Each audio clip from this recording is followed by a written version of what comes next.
la une de l'actualité ce soir, la route Tougan-Waiguia, en attente d'être bitumée depuis longtemps, le sera probablement dans les mois à venir.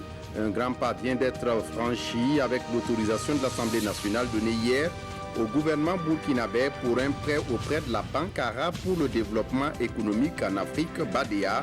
Les détails à suivre dans ce journal. Et dans ce journal, le volet haut du PNDS 2019 va nécessiter 78 milliards de francs CFA pour sa mise en œuvre. Le ministère en charge de l'eau, chargé de l'exécution, prévoit réaliser, et pour faciliter l'accès à l'eau potable et à l'assainissement, plusieurs infrastructures la nature et ses infrastructures à suivre dans cette édition. Et dans cette édition, une étape franchie dans la guerre commerciale entre les États-Unis et la Chine. Pékin dit avoir créé sa liste noire d'entreprises étrangères, des entreprises qui seraient jugées non fiables. Pas de détails encore sur son contenu et les conséquences, mais déjà, les Américains sont frileux et inquiets. Ce sont là les titres du 20h. Mesdames, Messieurs, bonsoir et ravi de vous retrouver. À l'Assemblée nationale, les députés décident de donner cutus un coup d'accélérateur au projet de bitumage de la route Tougan-Waiguia, longtemps désiré par les populations de la région. Ils viennent de ratifier l'accord de prêt conclu entre le Burkina Faso et la Banque arabe pour le développement économique en Afrique, BADEA, pour le financement du projet de construction et des bitumages de cette route. En outre, les élus nationaux se sont penchés sur l'adhésion du Burkina Faso à l'Alliance mondiale des terres arides. On fait le point avec Vincent Tiendrebego. Un grand pas est franchi vers le bitumage de la route Tougan-Waiguia, longue de 94 km. L'Assemblée nationale, à l'unanimité des 102 votants, a autorisé la ratification de l'accord de prêt conclu entre le gouvernement burkinabé et la BADEA, la Banque arabe pour le développement économique en Afrique. Ce projet qui est attendu depuis longtemps est un projet qui va désenclaver aussi bien la région du Nord que la boucle du Mouhoun et qui va rétablir un trafic historique. Vous savez qu'on appelait cette route communément la route du poisson. L'autre projet de loi présenté par le ministre Éric Bougouma au nom de son collègue de l'habitat et de l'urbanisme porte sur le financement de la troisième phase du projet de renforcement du réseau d'assainissement des eaux pluviales à Ouagadougou. Coût du projet 12 milliards 659 millions de francs CFA prêtés par la BOAD. Actuellement, l'intérieur du parc urbain Bangroweogo pose problème.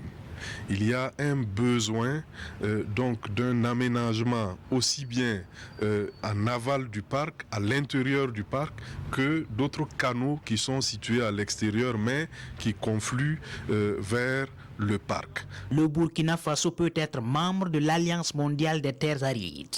Les députés autorisent le gouvernement à ratifier la convention portant création de cette alliance à l'initiative du Qatar. Au niveau du Burkina Faso, nous avons à notre disposition près de 9 millions d'hectares de terres arables. Et aujourd'hui, nous avons près de 6 millions d'hectares de terres qui sont dégradées. L'Alliance mondiale va nous permettre vraiment de pouvoir être dans une structure où nous allons bénéficier des résultats de la recherche, nous allons bénéficier des innovations, nous allons bénéficier de programmes de financement pour pouvoir inverser la tendance. Prochaine réunion de l'Assemblée nationale le lundi 3 juin, la toute dernière de la première session ordinaire de l'année. Et puis on reste à l'Assemblée nationale pour évoquer ces audiences du président de l'Assemblée nationale accordées au comité d'organisation de l'altitude de Naouri et les membres de l'initiative des journalistes pour l'information parlementaire. Le point des entretiens avec Oscar Soulama et Tanga Robert Kafando. Tout est prêt pour la 11e édition de Altitude Naouri. Le comité national d'organisation rassure le président de l'Assemblée nationale, patron de l'événement. Nous avons trouvé un président de l'Assemblée nationale enthousiasmé de communier avec la jeunesse africaine et internationale, parce que vous savez qu'Altitude Naouri, c'est pratiquement l'Europe, l'Afrique et l'Amérique qui communient à Pau. Et il était vraiment très content que notre choix soit porté sur sa modeste personne et en plus sur l'Assemblée nationale. Il nous a prodigué des conseils et a promis être à Pau pour participer à cette 11e édition en chaussures, en basket pour courir. La 11e édition de Altitude Naouri connaît bien des innovations comme la participation des athlètes du Cameroun, du Nigeria et de l'Israël et également l'organisation d'un cross à l'intention des jeunes de Pau. Avant le comité national de Altitude Naouri, Alassane Bala Sakandé a reçu le tout nouveau bureau de l'initiative des journalistes pour le traitement de l'information parlementaire. Il s'agit d'une association professionnelle qui va travailler à révolutionner et à améliorer le traitement de l'information parlementaire en dotant les journalistes et reporters sur le travail parlementaire. Nous avons remarqué que beaucoup de gens viennent à l'Assemblée nationale pour les couvertures médiatiques, mais tout le monde ne maîtrise pas les questions parlementaires parce qu'il s'agit d'un domaine spécifique et il n'est pas donné au premier venu de traiter de ces questions-là sans une formation préalable. Et nous avons donc discuté avec le président de l'Assemblée nationale ce matin. Nous avons un projet de formation. Au président de l'Assemblée nationale, l'association dit avoir présenté un programme de 3 ans assorti d'un plan annuel. Et puis, les femmes s'impliquent dans la recherche de la paix et de la sécurité.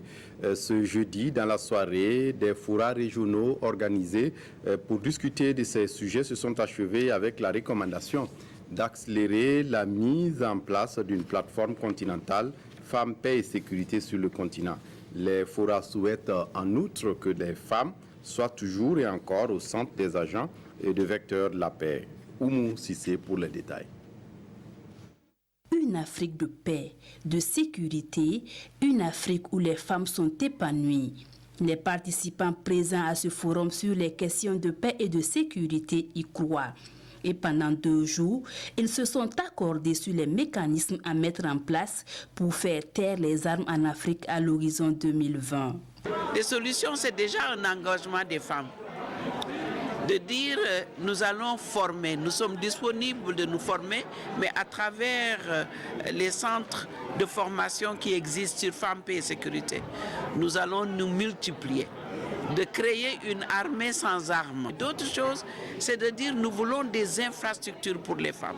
Ainsi, les États africains sont invités à tenir compte des recommandations dans les efforts qu'ils déploient au niveau national, régional et continental. Nous avons déjà un engagement fort de Mme Diop pour accompagner le Burkina déjà dans la mise en œuvre des mécanismes adoptés pour notre plan d'action pour la 1325 qui a été relu. Et nous sommes encore confiants que le réseau des femmes leaders devrait se créer ici afin que nous puissions avoir un panel de femmes et une liste de femmes tout de suite alertes pour s'engager au développement et participer au développement de l'Afrique. Cette rencontre de Ouagadougou se tient à l'aube du 20e anniversaire de la résolution 1325 du Conseil de sécurité des Nations Unies. Une résolution qui engage les Nations Unies et ses États membres à faire participer les femmes aux négociations et aux accords concernant le règlement des conflits et la consolidation de la paix. Et puis dans ce journal, on parle de violence basée sur le genre à Fadane Gourmand dans l'est du Burkina. Le projet PROSAR, promotion sociale, planification familiale, ensemble pour une meilleure santé des femmes, des familles jeunes et adolescents au centre-est et à l'est du Burkina, se donne une feuille de route pour les 3 ans à venir. Le PROSAR a été lancé officiellement le 28 mai dernier à Koupéla et vise à renforcer la lutte contre les violences basées sur le genre. Mais pas seulement, le PROSAR veut également promouvoir le bien-être familial des Burkinabés. Mahamadi Ouedraogo sur place à Fada. International Burkina s'attaque aux violences basées sur le genre dans les régions de l'Est et du centre-Est du Burkina Faso. En partenariat avec d'autres organisations de santé à but non lucratif, elle lance ici les activités du projet promotion sociale et planification familiale, ensemble pour une meilleure santé des familles, jeunes et adolescents, dénommé PROSAR. Un projet qui entend renforcer l'offre des services de santé et d'état civil dans les centres de formation sanitaire. Il y a une composante planification familiale pour aider les populations à mieux planifier les naissances. Et puis il y a un volet santé de reproduction, donc pour permettre aux jeunes femmes et jeunes filles d'accéder aux services de santé de reproduction pour une meilleure santé de cette population, leur apprendre à gérer leur santé sexuelle et reproductive. Le troisième volet, c'est celui de l'enregistrement des naissances. Il est important que les enfants qui naissent soient enregistrés et leurs actes de naissance pour qu'ils puissent bénéficier de tous les droits qui sont liés à ça. Ce projet à dimension sociale accompagne plus de 160 centres de formation sanitaire et 57 établissements scolaires dans l'amélioration de la santé maternelle et infantile. Au regard donc de la pertinence du projet et de l'impact positif sur la santé de la mère, des adolescents et jeunes et des droits de l'enfant, je salue l'initiative du plan international et j'invite et encourage l'ensemble des acteurs à œuvrer pour la mise en œuvre efficace de ce projet sous le leadership des gouverneurs des deux régions concernées. Prévu pour une durée de 42 mois, le projet est soutenu par l'Union européenne. Son coût global est d'1,7 milliard de francs CFA. Les menstrues, un cycle tout à fait naturel lié au fonctionnement du corps de la femme, mais bien souvent, pour les adolescentes, elles sont source de problèmes, surtout pour celles qui sont scolarisées. Ce 30 mai a été célébré à Waiguia, dans le nord du Burkina Faso, comme la journée de l'hygiène menstruelle. L'occasion était donnée pour les ONG et partenaires de sensibiliser et amener à avoir un autre regard sur ce cycle normal chez la femme. Parce que expliquer le contenu des menstrues, apprendre les principes d'hygiène permettent de briser les tabous. Moussaki sur place à Waiguia pour les détails. Un sujet autrefois tabou devenu aujourd'hui un véritable problème dans le système éducatif burkinabé. Les menstrues, l'une des premières causes d'abandon scolaire des filles. Une étude menée au Burkina Faso au Niger par l'UNICEF en 2013 révèle que 83% des filles en période de menstrues participent moins aux cours. Les scolaires présents à la célébration de la journée mondiale de l'hygiène menstruelle à Waiguia interpellent les responsables éducatifs et leurs partenaires. Pour changer cette situation, nous pensons qu'il faut informer davantage les jeunes filles et accroître nos connaissances pour nous permettre de parler librement des menstruations. Des dispositions pratiques doivent être prises à tous les niveaux pour non seulement créer des espaces d'échange, mais aussi des espaces propres qui respectent notre intimité. La gestion des menstrues passe nécessairement par des actions fortes. Un référentiel est déjà même élaboré au ministère en charge de l'éducation, dont la mise en œuvre est estimée à environ 500 milliards de francs CFA, foi de son premier responsable. Nous célébrons cette journée pour d'abord attirer l'attention de nos partenaires, attirer l'attention des populations, attirer l'attention des parents d'élèves sur la nécessité qu'ensemble nous puissions travailler à lutter contre justement ce phénomène à travers la sensibilisation, la formation, mais aussi à travers la mise à disposition de moyens. On travaille au niveau des écoles avec la mise en place de kits d'hygiène menstruelle. Ensuite, on travaille avec tous les enseignants pour qu'ils apprennent à parler de ces choses et qu'ils stimulent aussi le dialogue entre garçons et filles. La célébration de la 3e édition de la Journée mondiale de l'hygiène menstruelle en différé est placée sous le thème « Il est temps d'agir ». Un temps de réflexion et de plaidoyer mis à profit pour faire une remise symbolique de kits et de guides sur l'hygiène menstruelle aux différents responsables scolaires. Dans l'actualité ce soir, le volet haut du PNDS 2019 va nécessiter 70 milliards de francs CFA pour sa mise en œuvre. Le ministère en charge de l'eau et de l'assainissement, chargé de l'exécution de ce volet, prévoit plusieurs réalisations pour faciliter l'accès à l'eau potable et à l'assainissement aux populations du Burkina Faso. Ainsi, des barrages sont prévus pour être réalisés ou réhabilités.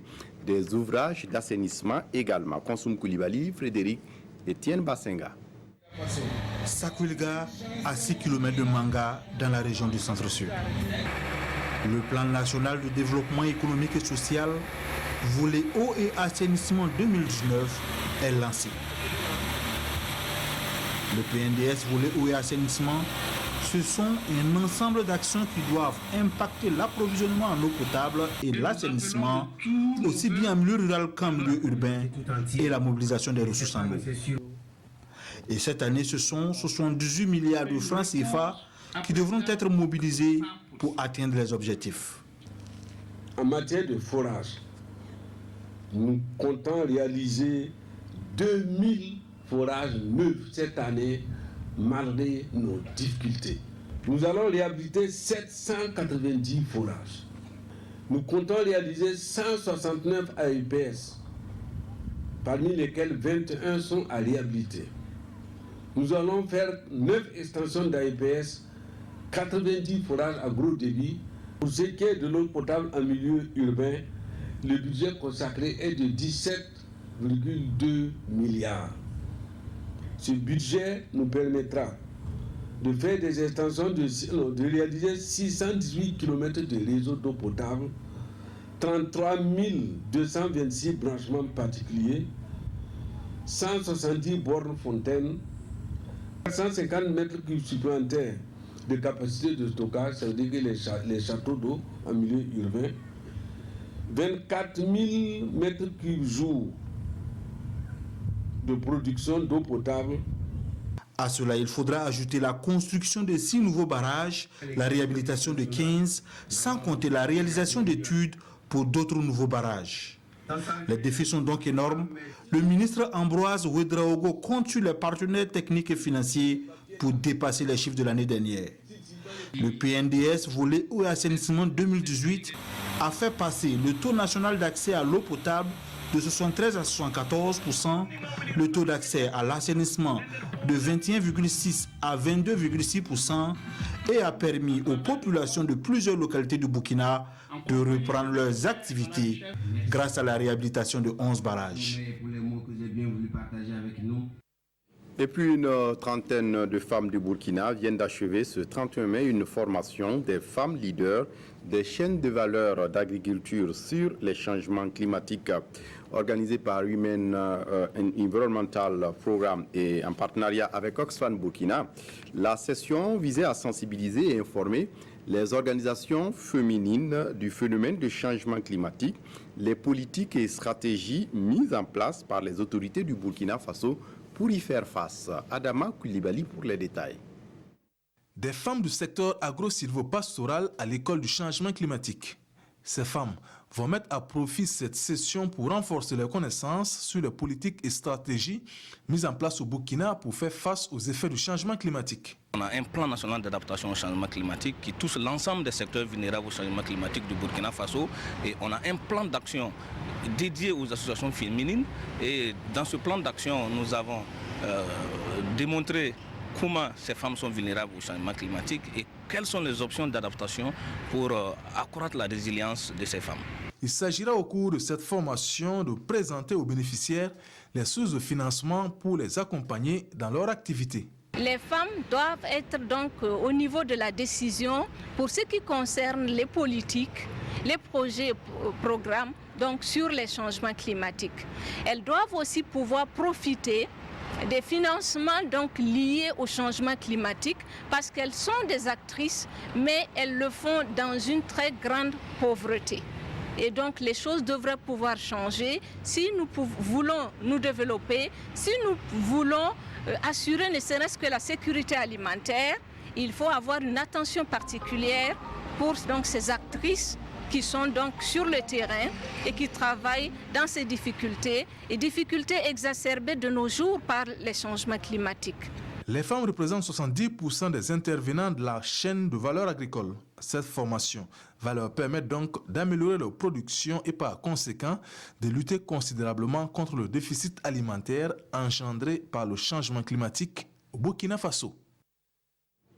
Autre actualité dans ce journal, préparer les étudiants à l'auto-emploi et à l'entrepreneuriat. C'est le but visé par une conférence publique animée ce matin à l'université Norbert Zongo de Koudougou. Il s'est agi d'insister sur l'adéquation emploi-formation pour aider les étudiants à entreprendre une fois dans la vie active. Tangarou Berkafando. C'est un cours pratique en entrepreneuriat à l'université Norbert Zongo de Koudougou. Les professeurs du jour, des entrepreneurs et des responsables des cabinets d'études pour parler le langage des affaires et de l'auto-emploi à des étudiants qui s'apprêtent à entrer sur le marché du travail. Aujourd'hui, l'opportunité qui s'offre à ces jeunes-là, c'est de pouvoir s'auto-employer et créer des entreprises pour effectivement eux-mêmes créer de la valeur et pourquoi pas employer d'autres étudiants et d'autres partenaires de manière claire, nette et crue. Ce que c'est qu'une entreprise, comment on crée une entreprise, comment on développe une entreprise et quel courage il faut avoir pour aller dans l'entrepreneuriat. Il y a un problème d'employabilité des sortants de l'université et la vice-présidente qui est en charge de ce domaine-là a tenu à ce que les étudiants soient confrontés aux réalités de l'entreprise afin de mieux se préparer quand ils vont sortir des universités et soit s'auto-employer ou bien se mettre ensemble et comprendre, en fait, créer l'université et rendre dynamique notre société et notre économie. Cette conférence est un début de dialogue entre l'université et les entreprises dans le but d'adapter la formation au marché de l'emploi et l'université Norbert Zongo de Koudougou entend aller loin pour que de son sein sortent des grands entrepreneurs et donc des grands employeurs. Après Koudougou, cap sur l'est du Burkina Faso, une rencontre régionale État-secteur privé qui a réuni les acteurs du privé de la région de l'Est avec l'État, se voulant également une intégration du Burkina au commerce régional et international. Plusieurs préoccupations ont été soulevées à l'occasion par les participants. Ibrahim Sanou nous en dit plus. Du secteur privé de la région de l'Est en concertation avec les structures étatiques régionales. L'objectif est d'échanger sur la stratégie d'intégration des entreprises burkinabè dans les chaînes de valeur nationales, régionales et internationales. Il faut dire que le thème a été éclaté en deux sous-thèmes, voilà, qui expliquent très bien en fait le fondement du thème. Il s'agit du sous-thème 1, c'est les alliances, voilà, les alliances stratégiques dans les chaînes de valeur. Sous-thème 2, c'est la qualité, voilà, des produits burkinabés, enjeux et perceptives. État de lieu du moins, enjeux et perceptives. Et des recommandations sont faites ici en prélude à la rencontre nationale qui se tiendra dans les jours à venir. La première préoccupation est une unité de transformation des produits forestiers non liés, notamment les amendes de qualité. Et comme deuxième préoccupation majeure est une unité moderne de fabrication d'emballages biodégradables. Et ensemble, nous avons trouvé que ces deux préoccupations étaient pertinentes et ça manquait à la région. Pour pallier ces difficultés, des actions sont en cours de réalisation, entre autres la construction d'un abattoir frigorifique à Fada ainsi que d'un port sec d'une valeur d'environ 3 milliards de francs CFA. La fin de l'année scolaire au Prytanée militaire de Cambouin-Saint du Kadiogo à Cambouin-Saint. Ce vendredi, les élèves les plus méritants ont reçu au cours d'une cérémonie des cadeaux et autres distinctions d'excellence. C'est devant parents, amis, mais aussi la direction de l'école et la hiérarchie militaire que ces récipiendaires ont été célébrés. Adama Koulibaly. Aruna Compaoré et Erwin Poussi, respectivement sacrés, lauréats du prix d'excellence du premier cycle et du second cycle du Prytanée militaire du Kadiogo. Le lauréat du premier cycle reçoit un vélo, un ordinateur et une somme de 50 000 francs CFA. Quant au récipiendaire du second cycle, une moto, un ordinateur et la somme de 450 000 francs CFA. Des prix pour magnifier l'effort et le mérite de ces prytanes pour qui le secret du succès est tout trouvé. Comme astuce, il n'y a pas vraiment de secret, c'est le travail, toujours le travail et se battre. Ne jamais baisser les bras, toujours continuer et surtout, il faut prier parce que tant qu'il n'y a pas la main de Dieu, ça ne peut jamais avancer. J'ai été déterminé par les prix de l'année passée que le meilleur du cycle de l'année passée a réussi. Cela m'a encouragé à devenir aussi Major du cycle. Un mérite qui ne laisse pas les premières autorités de l'armée indifférentes. Vous-même, vous avez vu avec les moyennes que le PMK est encore et sera toujours une école d'excellence. On est en train de voir pour les élèves du PMK qui gagnent le bac. Vous savez qu'à l'heure actuelle, quand ils gagnent le bac, ils ne sont pas pris directement dans l'armée.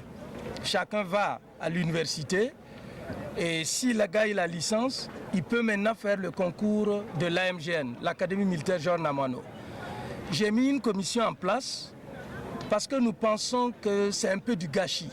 Donc nous sommes en train de voir pour que désormais, nous allons recruter en premier lieu d'abord les anciens qui sortent du Prytan. Prix du Prytan de l'année 2019 revient à Brice Zemba, élève en classe de terminale D. Il remporte une moto et la somme d'1 500 000 francs CFA de la part des partenaires. Une cérémonie riche en couleurs qui a vu de même coup plusieurs autres Prytanes méritants dans les catégories prix spéciaux et prix de major de classe récompensés. Et puis la fin du mois de jeûne musulman pour très bientôt. Déjà les fidèles sont dans la dernière décade des nuits du Ramadan, une période vécue dans une intense pratique religieuse comme les longues prières. Pourquoi cela? En quoi est-elle une obligation? On en parle avec Idrissa Warga et Draman Guéné.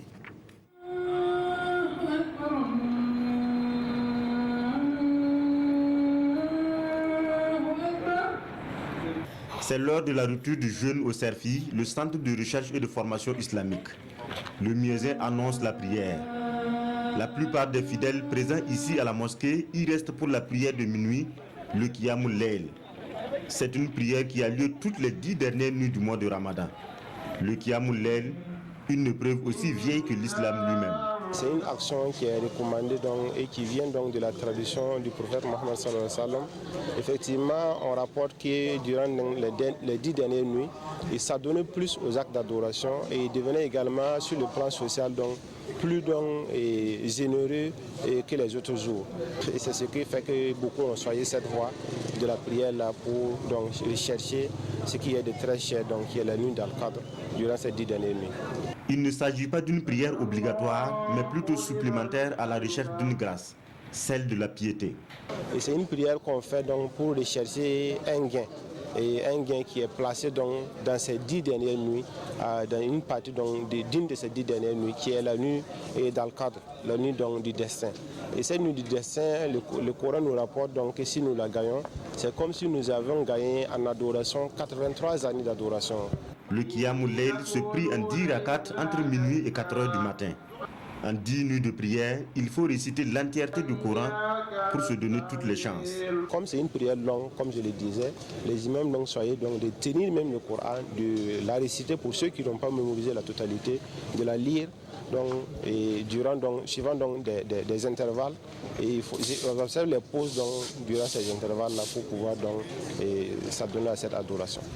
C'est une prière au cours de laquelle le fidèle fait des invocations, appelle Allah à son secours et au secours de la communauté. C'est l'une des pratiques bénéfiques qui accompagne le mois de jeûne musulman. Et à l'étranger, la dépouille d'Étienne Tshisekedi, figure de l'histoire du Congo et père de l'actuel président Félix Tshisekedi, est arrivée jeudi 30 mai à Kinshasa. 2 ans après sa mort, l'ex-opposant et premier ministre doit être inhumé demain samedi.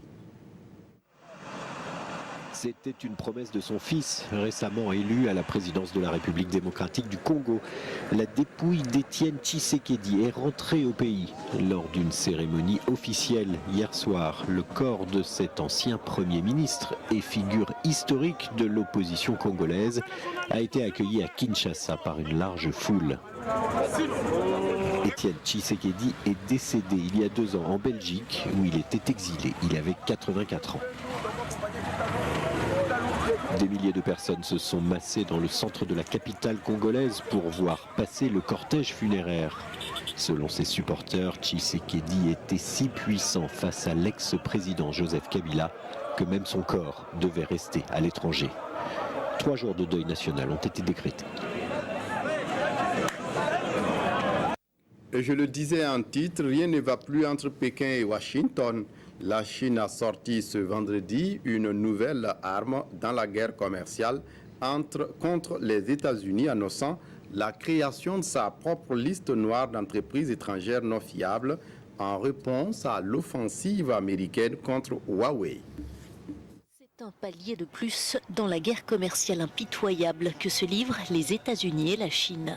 En réponse à l'offensive américaine contre le géant chinois Huawei, Pékin dit avoir aussi créé sa liste noire d'entreprises étrangères. Des entreprises qui seraient jugées non fiables.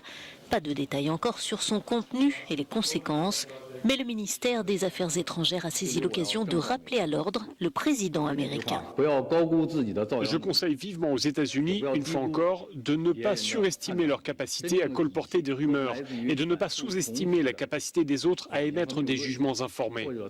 La confiance ne vient pas en répétant des mensonges, des propos paradoxaux ou illusoires. Elle vient lorsqu'on suit la tendance de l'époque et que l'on gagne le soutien des gens.